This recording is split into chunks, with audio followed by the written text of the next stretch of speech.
salah satunya adalah menjaga jangan sampai ya akhlak demokrasi kita ini hari demi hari makin merosot. Situasi inilah menurut saya yang membuat ya hati nurani para guru besar, ya, kemudian sivitas akademika, pun juga para alumni-alumni untuk bergabung menyatakan dan menyuarakan keprihatinan mereka terkait dengan situasi yang sedang berkembang saat ini. Hanya karena bersuara mengkritik, tiba-tiba disebut kita ini partisan gitu. Kalau kita mau partisan, kan kita lebih baik dekat dengan kekuasaan.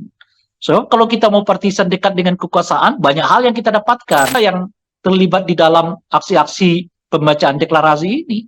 Mereka adalah orang-orang yang mengabdi puluhan tahun di kampus dan nggak pernah tergiur untuk masuk ke dalam kekuasaan. Jujurnya sih nggak terlalu yakin saya beliau mau dengar gitu ya. Jujurnya gitu. Ini bukan, kita kan tetap berharap didengar. Tetapi kalaupun tidak didengar, ya kewajiban akademik sudah disampaikan.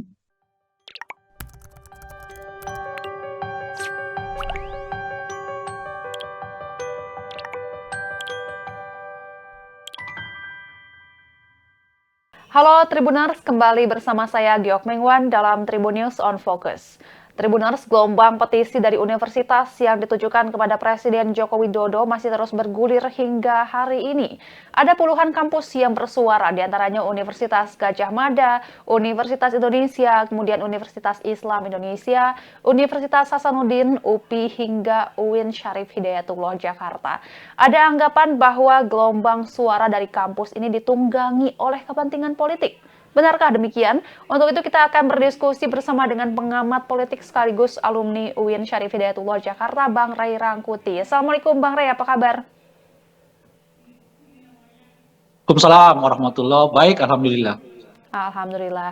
Bang Ray, pengen melihat dulu Bang analisa politik Abang nih, melihat para guru besar dan sivitas akademika bersuara mengkritik politik dinasti hingga soal demokrasi dan pemilu. Iya, ini kan suara murni hati nurani. Suara murni keinginan untuk melihat perjalanan demokrasi ini makin baik, makin ya berbobot gitu ya. Dan yang paling penting itu salah satunya adalah menjaga jangan sampai ya akhlak demokrasi kita ini hari demi hari makin merosot gitu. Situasi inilah menurut saya yang membuat ya hati nurani para guru besar, ya, kemudian sivitas akademika, pun juga para alumni-alumni untuk bergabung menyatakan dan menyuarakan keprihatinan mereka terkait dengan situasi yang sedang berkembang saat ini gitu. Dan ini bukan sesuatu yang tiba-tiba, karena kan sebetulnya ya gerakan untuk mengingatkan Presiden Pak Jokowi akan betapa pentingnya untuk menjaga kualitas demokrasi, menjaga akhlak dalam berdemokrasi itu sudah dilakukan menurut saya jauh-jauh hari sebetulnya gitu. Kita bisa runut itu sejak dari misalnya pembahasan undang-undang revisi KPK, ya, kemudian undang-undang Omnibus Law, mengingatkan Presiden agar hati-hati terhadap putusan Mahkamah Konstitusi nomor 90 2023 karena dikeluarkan melalui putusan yang dianggap cacat secara etik gitu ya. Terus menerus sampai ke terakhir ini kan kegiatan Presiden yang kelihatan lebih banyak ya bagi-bagi bansos itu dibandingkan ya mengurus kepentingan bangsa dan negara secara umumnya gitu. Nah itu saya kira ya para akademisi, para intelektual, ya guru-guru besar kita itu sudah pada taraf ini kok kalau diingatkan begini-begini aja, ya Presiden kita ini seperti tidak melihatnya, ya selalu mengindahkannya gitu. Nah itu mungkin mereka sedikit lebih maju, yaitu menyebutkan secara beramai-ramai dengan deklarasi di beberapa tempat itu, yang dalam catatan saya ya, sudah kurang lebih dari 60, bahkan mungkin sudah menuju ke 70 kampus di seluruh Indonesia saat ini yang membukakannya gitu. Nah, ya kira-kira. Oke, oke Bang Rey, ini kan keresahan, maksudnya keresahan dari kampus ini seperti yang Bang Rey sampaikan sudah dari beberapa waktu sebelumnya ya. Nah, tapi kenapa baru sekarang nih Sivitas Akademika ini bersuara ramai-ramai? Apa yang membuat atau mendorong nih mungkin peristiwa yang benar-benar kayaknya ini pencetusnya nih harus nih kita bersuara saat ini nih gitu. Ada nggak Bang? Ya itu kan yang saya sebut tadi, sebetulnya kan ini bukan langkah baru. Kita udah ingatkan ya jejak dari kaum intelektual ini, guru-guru besar ini sejak revisi Undang-Undang KPK. Kan mereka udah dengan sangat kuat menyuarakan agar kenapa? Enggak dari dulu, nah cuman ya kan setelah putusan Mahkamah Konstitusi itu kan orang masih tetap berharap presiden lebih bisa menahan diri gitu ya, tidak mengambil keuntungan dari putusan yang dinyatakan melalui proses apa namanya itu persidangan yang cacat etika berat gitu. Alih-alih didengarkan oleh presiden, yang ada adalah yang memanfaatkan itu dengan mendorong anaknya maju sebagai calon wakil presiden. Orang masih mungkin melihat lagi, mungkin presiden selesai sampai di situ dan lalu membiarkan Gibran sebagaimana adanya, sebagaimana kandidat yang lain, capres dan cawapres yang lain itu bekerja sendiri, menaikkan popularitasnya macam-macam dan seterusnya gitu. Ternyata harapan itu pun kelihatan kandas gitu loh. Yang ada itu tadi efek apa namanya presiden entah kemana-mana, makan siang bersama dengan itu, makan malam bersama dengan itu, dan sebagainya. Terakhir adalah aktivitas yang luar biasa dalam hal ya bagi-bagi bansos itu. Nah, kan semua orang lalu tergerak. Ini presiden diingatkan dengan cara apa ya supaya apa namanya betul-betul mau menjaga akhlak dan moral dari demokrasi kita gitu. Nah, akhirnya ya kalau presiden sulit diingatkan dengan model-model yang lama ini, ya tentu sekarang waktunya kita mengatakan lebih terbuka kepada presiden dengan deklarasi-deklarasi itu. Ya, jadi karena kita apa guru-guru besar ini ataupun apa sivitas akademika ini menurut saya tentu berpikir di atas soal elektoral. Elektoral ini penting, tapi jauh lebih penting dari itu adalah memastikan bahwa demokrasi kita itu kualitasnya terjaga. Memastikan bahwa tidak boleh ada yang melampaui demokrasi. Memastikan bahwa warisan terbaik kita untuk anak cucu kita adalah demokrasi ini di masa yang akan datang gitu. Dan oleh karena itu harus dijaga.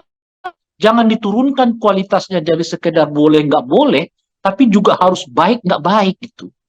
Bahwa dinasti politik itu misalnya boleh oleh aturan gitu, tapi kan itu tidak baik bagi bangsa dan negara. Nah inilah yang diingatkan kembali oleh para guru-guru besar ya, para apa namanya profesor ya, sivitas akademika, karena juga itu tadi. Nah ini caranya yang efektif untuk mengingatkan presiden ini bagaimana gitu.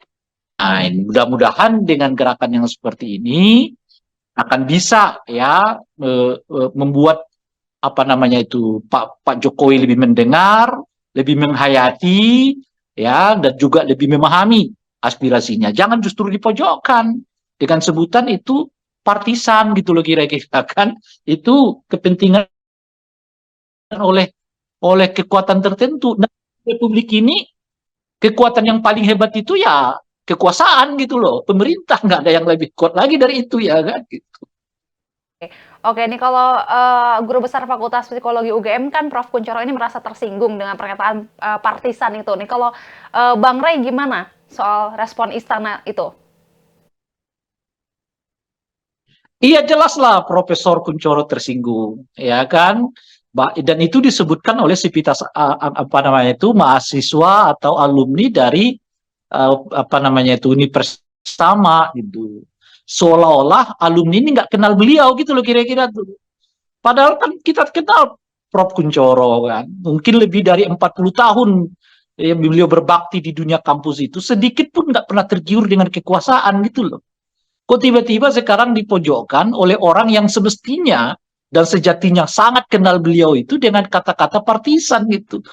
Ya coba tarik ke diri Anda sendirilah gimana perasaan.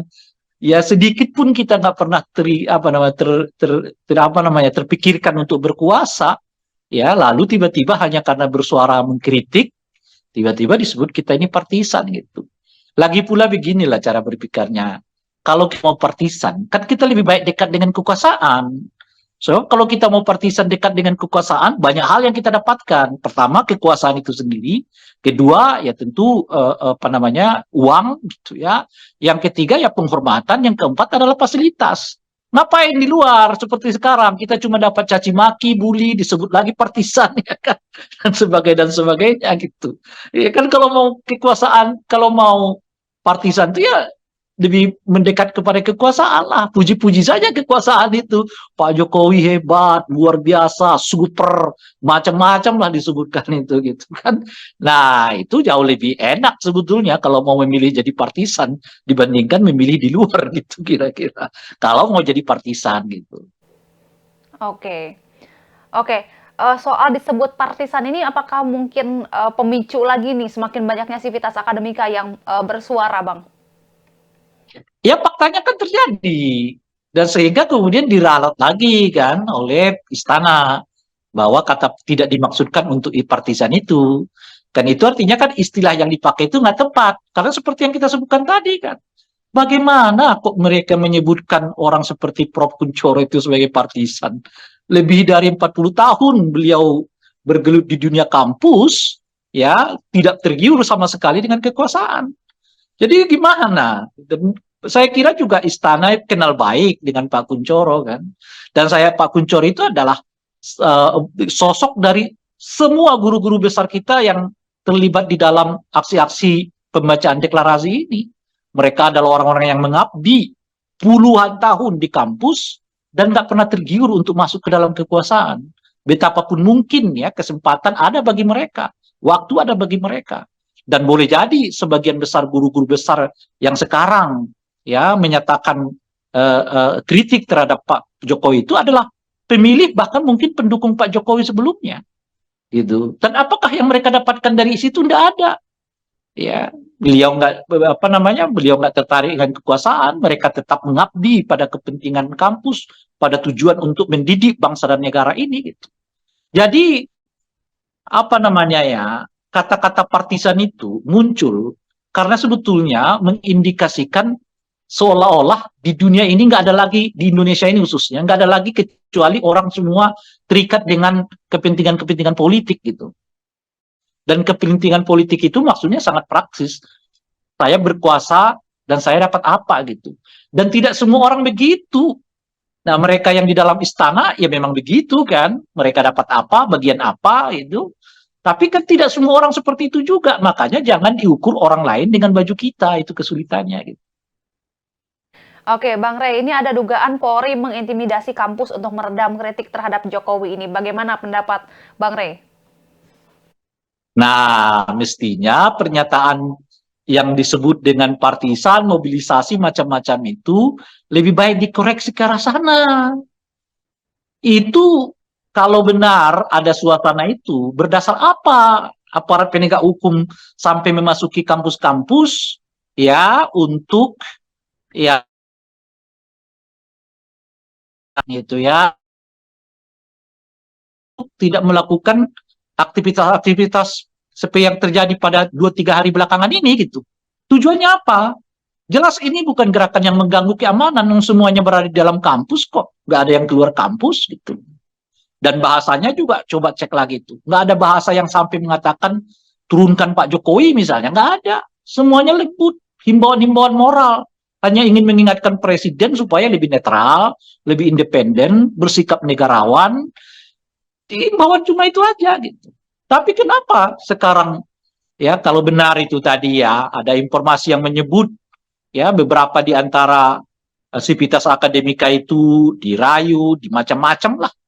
Nah itu mestinya lebih tepat disebut sebagai mobilisasi gitu. Termasuk misalnya pernyataan-pernyataan yang memuji-muji Pak Jokowi, ya kan benar nggak? Ya mereka menyebutkan itu benar nggak datang dari hati nurani mereka dan sebagainya gitu. Nah itu justru mestinya yang dilihat. Ya.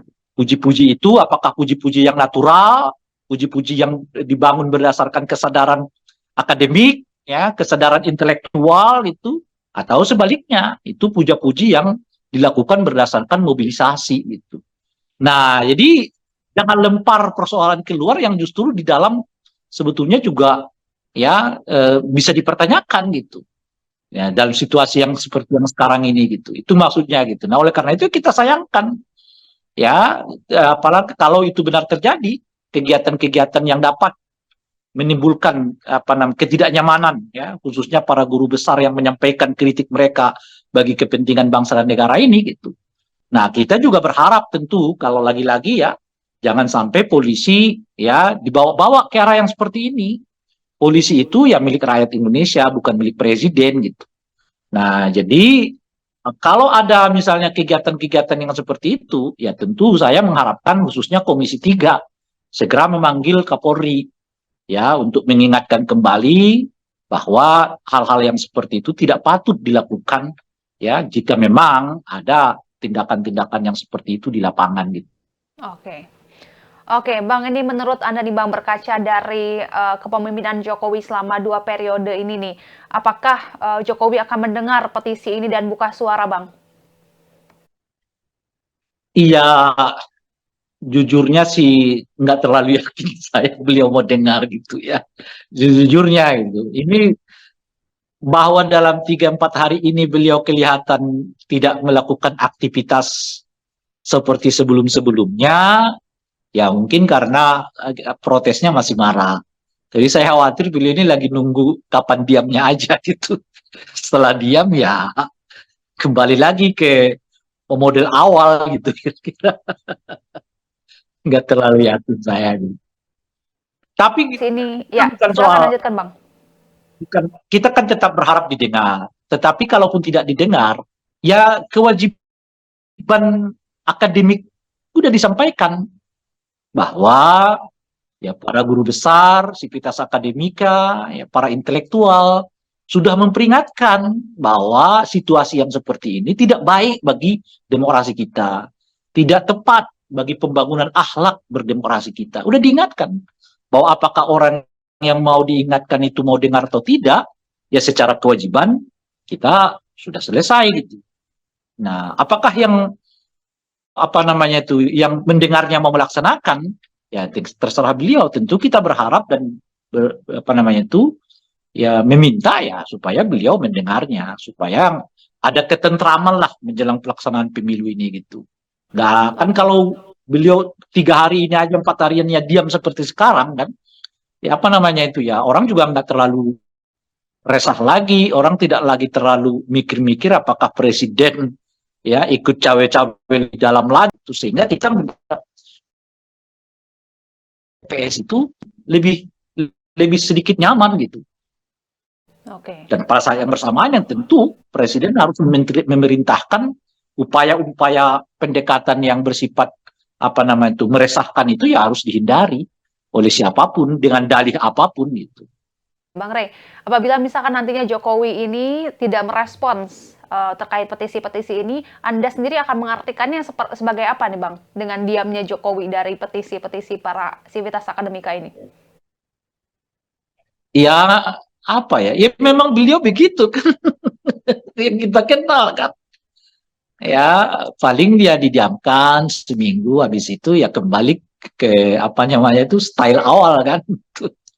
Kan bukan kali pertama kita melihat yang seperti seperti ini gitu.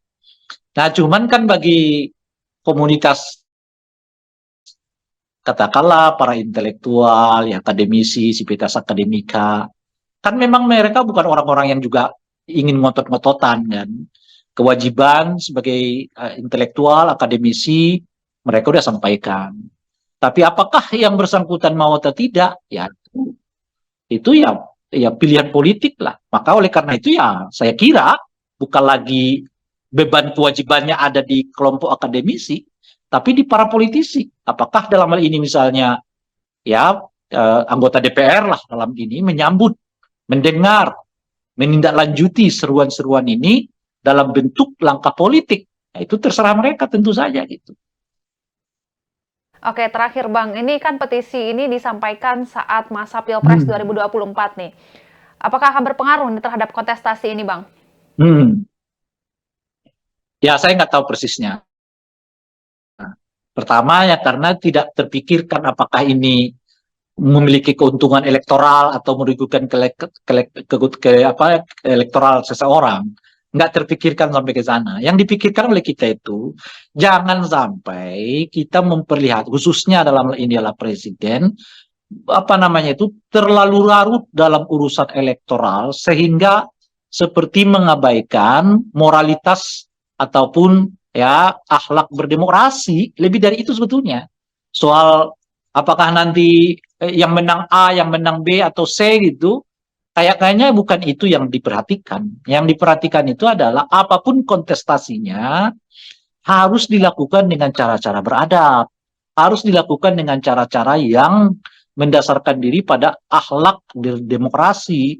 Sebab seperti yang saya sebutkan tadi, pemilu ini hanya sekali dalam 5 tahun. Tapi demokrasi ini harus abadi. Gitu. Nah oleh karena itu kita berkewajiban untuk memastikan bahwa nilai, prinsip, akhlak berdemokrasi itu bukan makin merosot, tapi makin meningkat. Itu yang mau kita pastikan. Ya salah satunya mekanisme pemilu ini. Gitu. Nah pemilu ini regulasinya cuma sekali 5 tahun. Tapi demokrasi ini sepanjang republik ini berdiri, kita harap memayungi kita bersama. Sebab hanya demokrasi seperti yang saya sebutkan tadi, merupakan warisan yang paling berharga bagi anak cucu kita di masa yang akan datang. Gitu. Oke, siap, mantap. Terima kasih Bang Rey sudah meluangkan waktunya untuk Tribun News on Focus. Sehat selalu Bang dan sampai jumpa di lain kesempatan. Sama-sama. Sama-sama. Ya, dan sama-sama. Sekian diskusi kita hari ini. Saksikan Tribun News on Focus lainnya tentunya membahas topik menarik bersama dengan narasumber yang ahli di bidangnya. Saya Giok Mengwan pamit undur diri. Sampai jumpa. Download Tribun X sekarang. Menghadirkan lokal menjadi Indonesia.